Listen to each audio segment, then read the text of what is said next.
Grandmother leaned down and kissed my cheek, which was something totally out of character for her. "So you approve?" she asked. I nodded my head even though I hadn't really seen myself yet.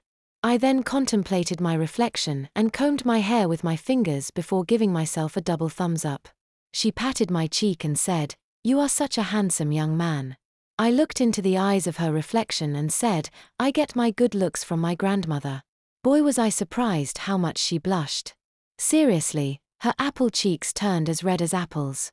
When I arrived downstairs for breakfast, Joey, Jacqueline, Mommy Beth, and Daddy Phil were already sitting at the table and nearly done eating.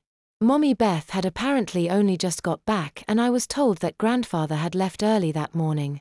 It wasn't unusual for him, but after what had happened this morning, I was glad he was gone.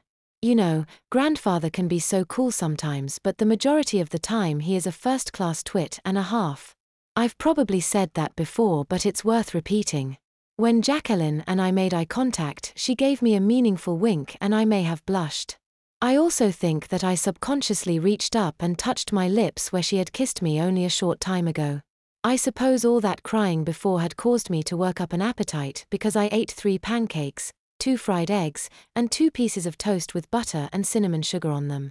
I also drank a tall glass of apple juice and almost all of my milk before I was full. Everyone else finished eating long before I did. In spite of this, they all stayed at the table and continued talking as I ate. When I had gulped down the last of my apple juice, Daddy Phil and Mommy Beth informed us that they were taking us somewhere special that day.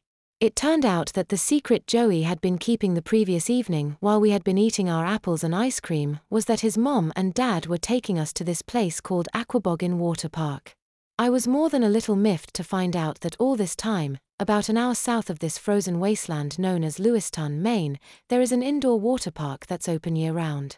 It has its very own indoor wave machine where you can surf some pretty awesome waves that reoccur every 6.5 minutes. Excited? Maybe just a lot. The only downside to it was that Joey and I were made to wear swim diapers, but at least I was allowed to wear my regular board shorts over them, otherwise that would have been a major league case of embarrassment.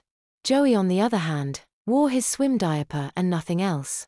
Now, I have seen toddlers before wearing diapers and swim diapers on the beaches of Southern California, but I never really paid much attention to them. I mean, why would I?